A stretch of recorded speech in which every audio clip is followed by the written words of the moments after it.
What's up, gang? I'm in the old abandoned woods, and I have not been watching anything. It's been super nuts at work. I've been enjoying some time with the kids doing stuff, exploring Ohio.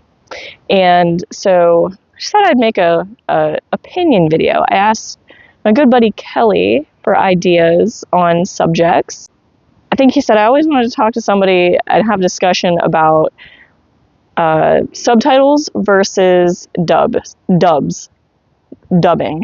And I mean, first of all, you can talk to me about that whenever, but I thought that was an interesting one because I enjoy foreign films, not like exclusively, but I like movies from countries whose native language isn't English.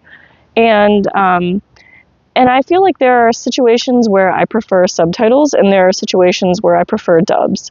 And he said that I should have just, printed out his message because my memory is terrible. But he said basically the thing that stuck out to me was that it takes you out of the movie having to stop and read. And I hear a lot of people say that. And the other thing is, I know he's a huge fan of martial arts, kung fu movies, and there's so much action going on the screen, and your eyes can't be in both places at once. But for me, I think when there's action going on the screen, that's not typically when there's dialogue in martial arts movies anyway. I guess except for like corny one-liners, which you don't want to miss.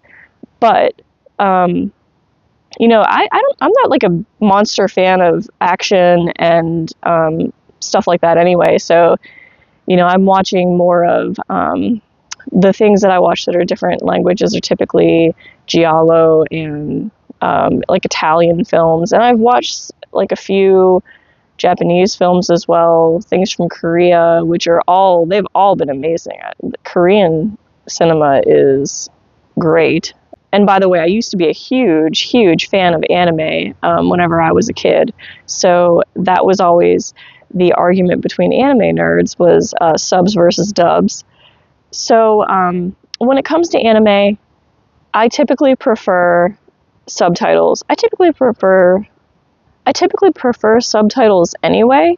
And even whenever I'm watching an English movie, I usually watch it with subtitles if it's available, because if I don't have the volume up enough, or because sometimes if you turn up the volume and the music is too loud, the dialogue tends to be quieter, or just because I might have missed something. Sometimes people don't speak clearly. I prefer reading. I'm really just taking a 1-second glance at the text, and then my eyes are back in the action anyway. So there's that. But also, I feel like it makes the translation truer because they're not trying to fit it into whatever, the lips are doing. Sometimes they're just not good. Sometimes the voices don't match what you expect them to sound like. And then there's the other case of sometimes they just do a bad job. So both of those things take me out of the movie.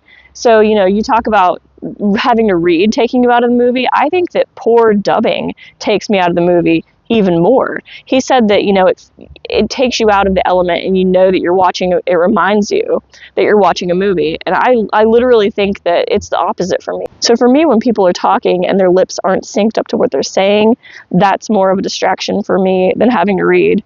I can see it both ways, but that's my personal preference. So I think that the translation is truer. You don't have the lips not synced.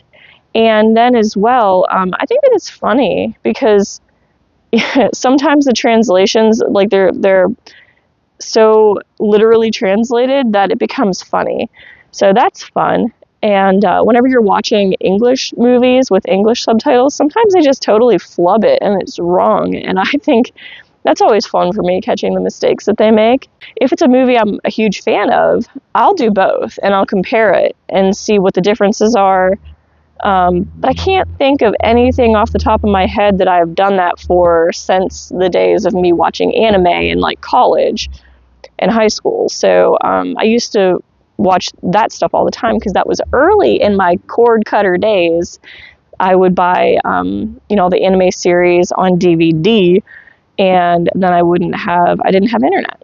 I didn't pay for internet. I just used it at college, and what I watched was what I owned in my collection. So there you have it. So that was a fun question, Kelly, and I'm curious to know what everybody else thinks about that.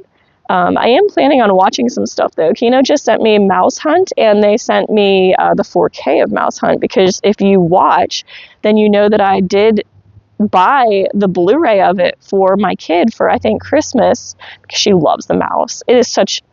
Now, granted, I haven't seen the whole movie all the way through, never watched it as a kid, still haven't seen the whole thing all the way through, but I've seen bits and pieces of it, and it's really adorable. So I'm looking forward to seeing Mouse Hunt in 4K. And then I got Road Trip with Tom Green.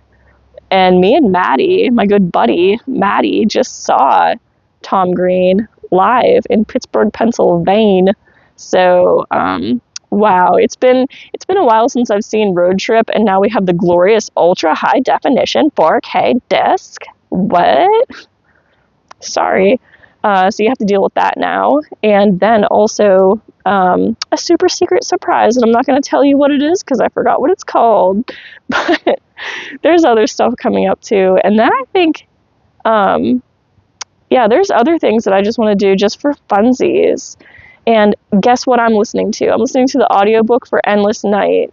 I bought that Peril and Distress double feature from Kino Lorber. Well, actually, that was the one they sent me for free for review, and I bought the second one. But it's an Agatha Christie story. So I'm listening to the audiobook that Agatha Christie wrote. And I was talking to Kelly about this also. It is so good. It is so good. Oh my gosh. I'm still listening to the Parker series. So intermittently, I've been listening to Parker, the Parker novels. My good buddy Bill is on that kick as well. And he just listened to, what is it called? Rum Punch, that Jackie Brown was based on. So he turned me onto that. So now I have to put that in my rotation. And other than that, I started trying to listen to Blood Meridian by Cormac McCarthy, and the very first, by the way, I think it's Thomas Steck-Schulte did the audiobooks for his stuff. I love his narrations, but oh my gosh, I started listening to Blood Meridian, and like 5 minutes in, I'm like, I can't handle this right now. I have to listen to something a little more upbeat. So that's what's going on as far as my listening. So that's what I've been up to. When the weather is nice, I will be outside, and that's why I'm in the old abandoned woods right now. So, like, comment, subscribe for more terrible content. No, don't do that. You don't want to do that. I'm kidding. You know me. I'm kidding. I'm a kidder. We're having fun. I will see you next time.